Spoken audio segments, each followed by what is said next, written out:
जय गुरुदेव। और दोस्तों, मेरे चैनल सिद्ध सावर मंत्र में आपका एक बार फिर से हार्दिक स्वागत है।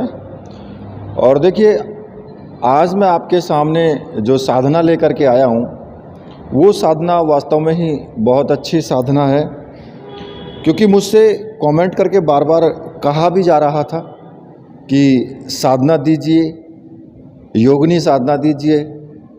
और बहुत ज़्यादा काफ़ी दिनों से मुझसे इस बारे में बोला जा रहा था कि कामेश्वरी योगिनी साधना दी जाए।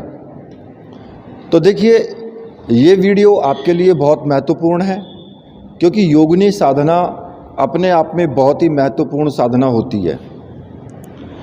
आपने अष्ट या 64 योगिनियों का नाम तो सुना ही है, और कुछ लोग तो इनके बारे में जानते भी होंगे।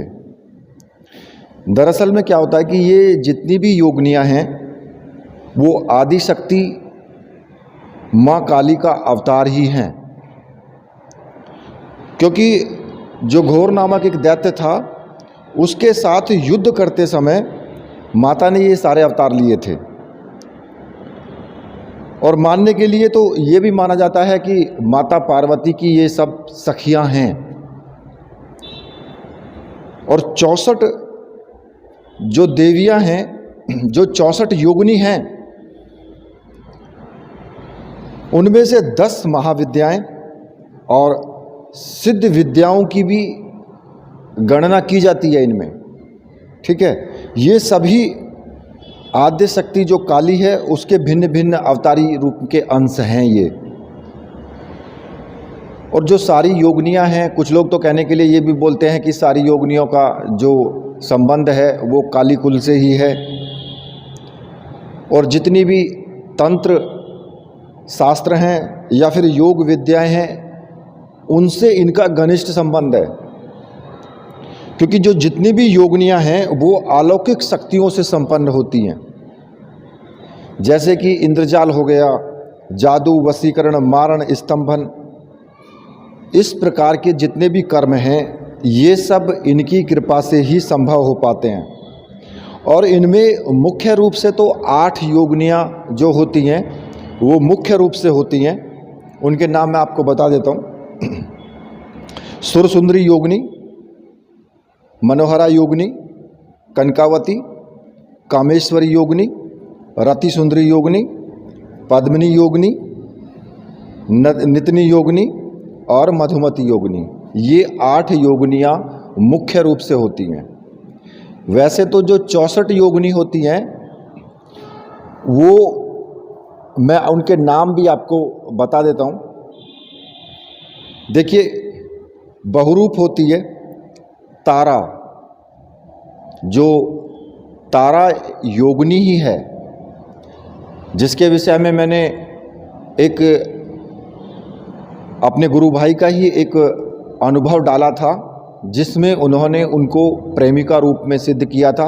और बहुत से व्यक्तियों ने पूछा था, कहा था कि 10 महाविद्याओं में ये माता के रूप में है तो प्रेमिका रूप में कैसे सिद्ध हुई। ठीक है, तो अभी मैं तुम्हें जो बता रहा हूँ नाम ध्यान से सुनना 64 योगिनियों के, और फिर अपना आइडिया लगा लेना। ठीक है।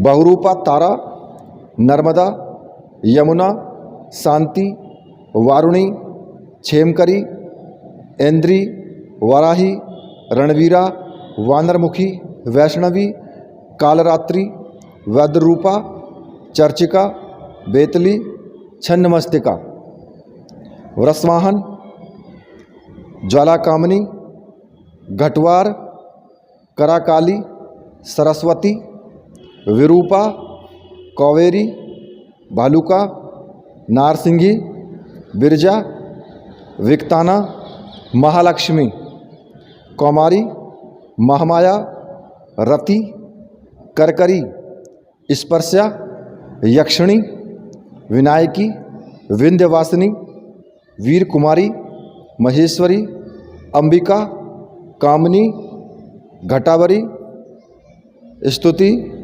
काली, उमा, नारायणी, समुद्र, ब्रह्मणी, ज्वालामुखी, आग्नेयनी, आदिति, चंद्रकांति, वायुवेगा, चामुंडा, मूर्ति, गंगा, धूमावती, गंगधार, सर्वमंगला, अजिता, सूर्यपुत्री, वायुवीणा, अघोर और भद्रकाली, ये सभी योगनियाँ हैं।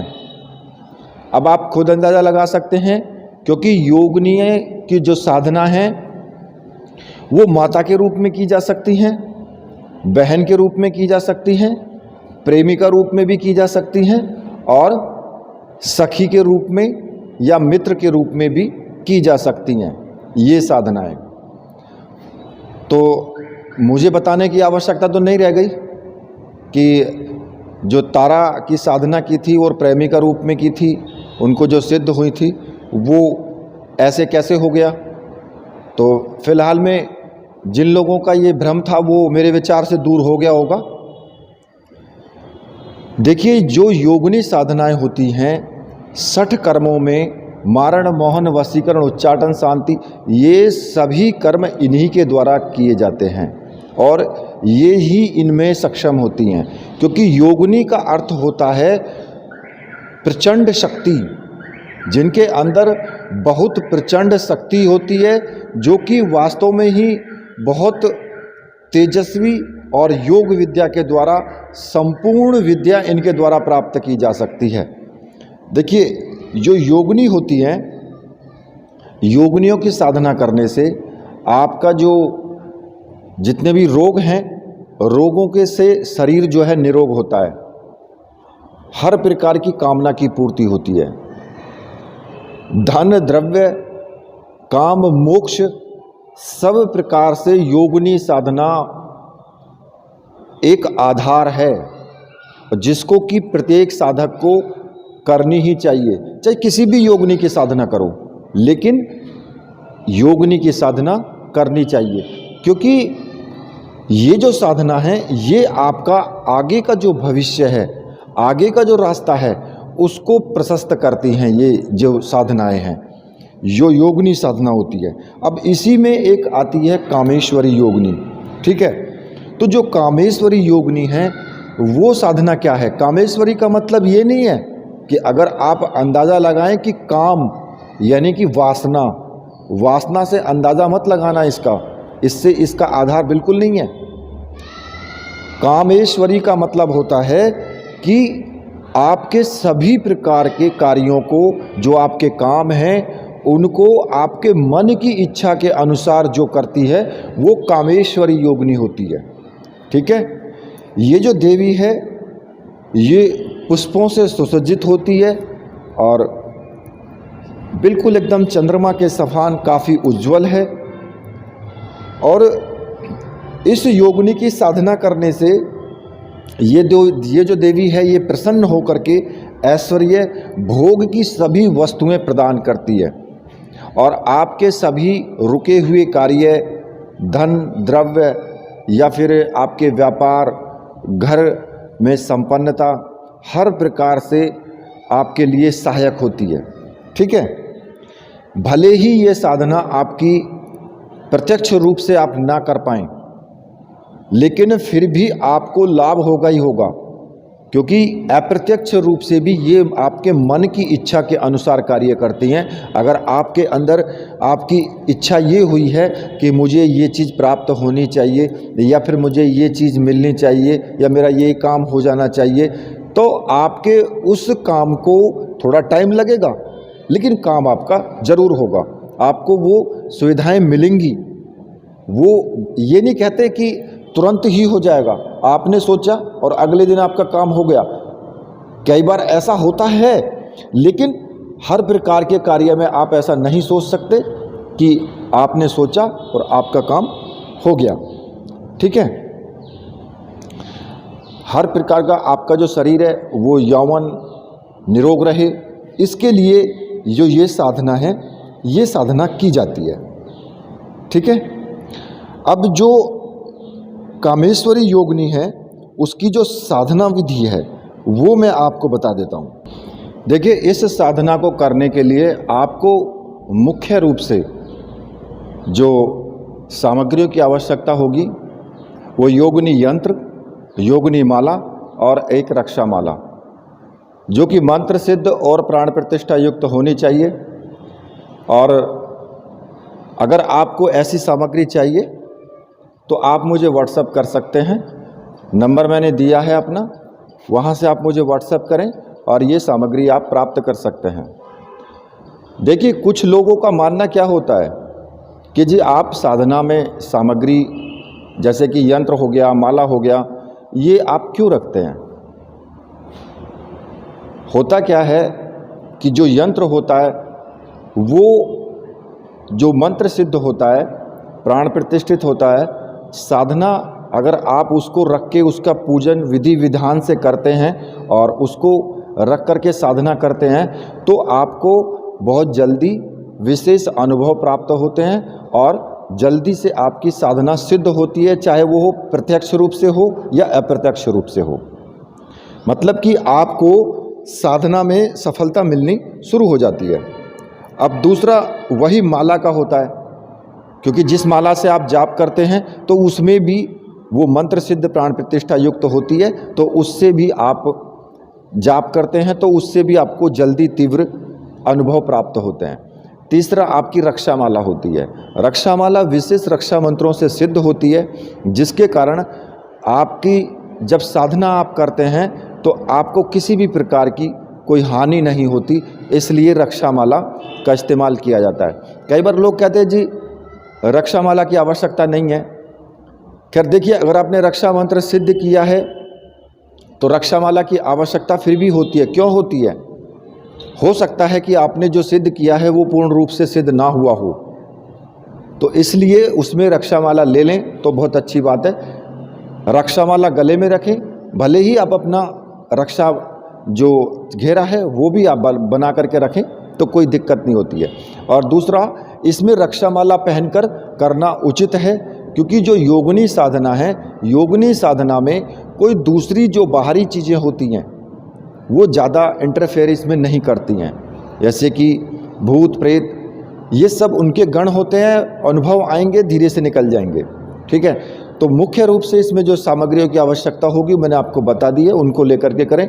साधना किसी भी शुक्रवार से की जा सकती है, किसी भी शुक्रवार से, और साधना रात्रि को ही की जाएगी 9 बजे से 3 बजे के बीच।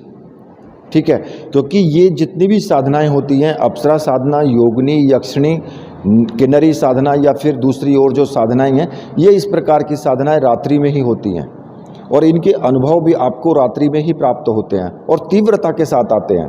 ठीक है, तो आपको क्या करना है कि बिल्कुल एकदम साफ स्वच्छ कपड़े पहने, स्नान आदि करके, और रात्रि में 9 बजे एक अलग एकांत रूम में भी इसकी साधना कर सकते हो, अपने पूजा घर में भी कर सकते हो, किसी प्रकार की इसमें कोई दिक्कत नहीं है। ठीक है, और सामने एक चौकी रखें और चौकी पर लाल रंग का कपड़ा बिछा दें। ठीक है, और वहाँ पर आपको अपना गुरुदेव का चित्र, एक भगवान शिव का चित्र जरूर होना चाहिए, और दूसरा अगर आपके पास कामेश्वरी यक्षिणी का या कामेश्वरी योगिनी, मतलब कि किसी भी का भी चित्र आपके पास है तो ठीक है, वरना अगर नहीं है तो आप माता का चित्र इस्तेमाल कर सकते हैं, दुर्गा का चित्र इस्तेमाल कर सकते हैं, माता पार्वती का चित्र इस्तेमाल कर सकते हैं इसमें, तो किसी प्रकार की कोई प्रॉब्लम नहीं है। दूसरा, आप जो कपड़े पहनेंगे इसमें, कपड़े किसी भी कलर के आप पहन सकते हैं, चाहे आप सफ़ेद रंग के पहने, चाहे पीले रंग के पहने, चाहे लाल रंग के पहने। ठीक है, किसी भी रंग के कपड़े पहन सकते हैं। आसन आपका पीला भी हो सकता है, लाल भी हो सकता है, और सफ़ेद रंग का भी आप ले सकते हैं, किसी प्रकार की कोई भी इसमें प्रॉब्लम नहीं है। जब आप स्नान आदि करके और अपने पूजा कक्ष में आ जाएं तो आप उत्तर दिशा की तरफ मुख करके बैठें और अपने सामने एक घी का दीपक, शुद्ध घी का दीपक जलाएं। धूप बत्ती अगरबत्ती जो भी है वो आप जला करके रखें। थोड़े से पुष्प, चावल, मिष्ठान जो कि प्रसाद के लिए चाहिए, और कुमकुम या फिर केसर भी रख सकते हैं, या फिर सिंदूर भी आप इस्तेमाल कर सकते हैं। और पुष्प किसी भी रंग के हों, कोई प्रॉब्लम नहीं है इसमें। ठीक है, सबसे पहले आपको क्या करना है, भगवान श्री गणेश को स्मरण करना है। हाथ जोड़ करके भगवान श्री गणेश का ध्यान करें। वक्रतुंडाय महाकाय सूर्यकोटि समप्रभम निर्विघ्नं कुरु मे देव सर्वकार्येषु सर्वदा। और भगवान शिव के सामने धूप दीप भगवान गणेश के सामने धूप दीप दिखाएं और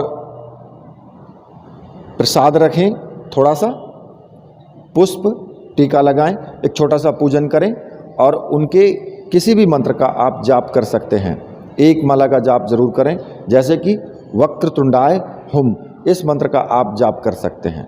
जब एक माला का जाप इनका कर लें तो उसके बाद आपको अपने गुरुदेव का पूजन करना है। इसी प्रकार से जैसे आपने गणेश जी का किया है उसी तरीके से आपको गुरुदेव का पूजन करना है। और गुरुदेव अगर आपके गुरु हैं और उन्होंने गुरु मंत्र दिया है तो उन्हीं के जो गुरु मंत्र दिया गया है उन्हीं के मंत्र का आपको जाप करना है। अगर आपको के गुरुदेव शिव हैं, भगवान शिव को आपने गुरु माना है, तो आपको भगवान शिव का ही पूजन करना है। और भगवान शिव का पूजन भी वैसे ही करें जैसे गणेश जी का पूजन किया है। और उसके बाद एक माला ओम नमः शिवाय मंत्र का आप जाप कर लें। ठीक है, तो ये छोटा सा पूजन आपको करना है और वो पूजन आप अपनी तरह से कर सकते हैं। भाई चावल चढ़ाना है, पुष्प चढ़ाने हैं, नैवेद्य चढ़ाना है या फिर उनको टीका लगाना है, तो नॉर्मल चीज़ें हैं पूजा की। ये सभी लोग जो थोड़ा बहुत पूजा पाठ करते हैं वो जानते भी हैं। उसके बाद आपको हाथ जोड़ करके भगवान भैरव से प्रार्थना करनी है कि भैरव जी, मैं साधना करने जा रहा हूँ और आप मेरी इस साधना में सहायता करें। और भैरव जी के नाम का भगवान शिव के सामने ही, जो भगवान शिव की मूर्ति है उसके सामने ही भगवान भैरव जी के लिए टीका लगा दें या फिर पुष्प चढ़ा दें। ठीक है, धूप दीप दिखाएं, भगवान शिव के सामने ही कर दें, क्योंकि भैरव जी भगवान शिव का ही अंश हैं। ठीक है, और उनके भैरव मंत्र का एक माला का जाप कर लें। ठीक है, ओम भम भैरवाय नमः। बस जब आप इतना काम कर लेंगे तो उसके बाद आपका जो कार्य आता है वो जो कामेश्वरी योगिनी है उसका पूजन, जो आपके पास में माला है और रक्षा माला है और जो यंत्र है योगिनी, तो योगिनी यंत्र को किसी भी प्लेट में आप पुष्प नीचे डाल करके उस पर स्थापित कर दें। सबसे पहले उसको धो लें, गंगाजल से धो करके पोंछ करके और उसको स्थापित कर दें और उसका फिर पूजन करेंगे आपको उसके ऊपर सिंदूर से टीका भी लगाना है, चावल चढ़ाने हैं, पुष्प चढ़ाने हैं, धूप दीप दिखानी है। ठीक है, इस प्रकार से नॉर्मल उसका छोटा सा पूजन करें। और जो माला है, माला का भी आपको इसी प्रकार से पूजन करना है। माला की भी पूजा जरूर होनी चाहिए, क्योंकि कई बार माला बीच में टूट जाती है। तो माला की अगर आप पूजा करेंगे, प्रार्थना करेंगे, तो माला बीच में आपको धोखा नहीं देती है। अब रक्षा माला को अपने गले में धारण कर लेना है। ठीक है, इतना करने के बाद फिर आपको जो संकल्प है, संकल्प आपको लेना है। इसमें आप संकल्प ले सकते हैं और अगर ना भी लेना चाहें तब भी कोई प्रॉब्लम नहीं है।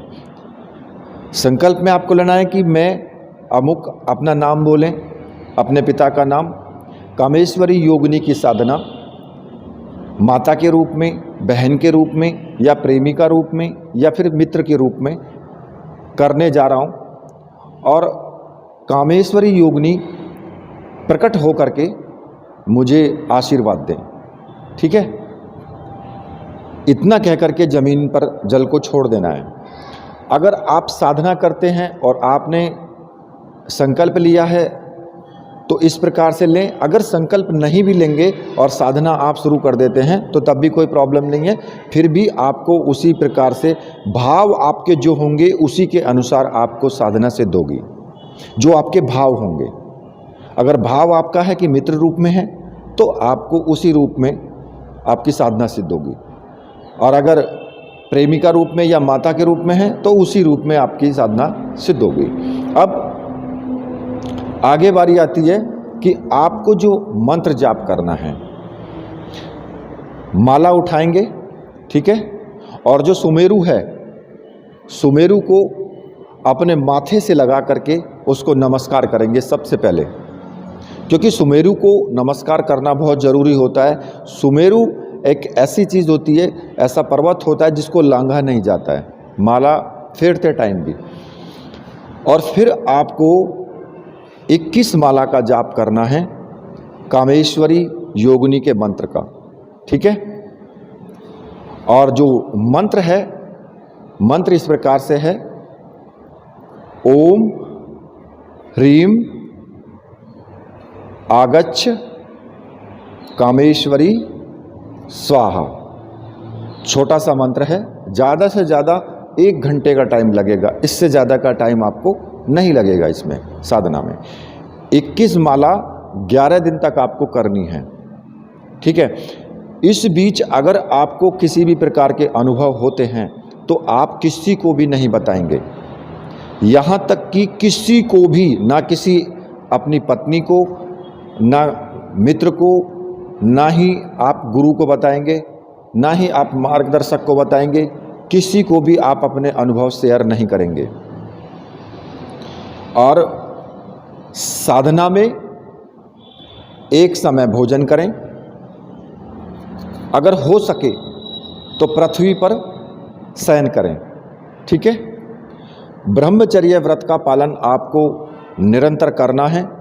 ब्रह्मचर्य पूर्ण रूप से आप पालन करेंगे उसका, मन से, वचन से, कर्म से, तीनों प्रकार से आप ब्रह्मचर्य का पालन आपको जरूर करना है।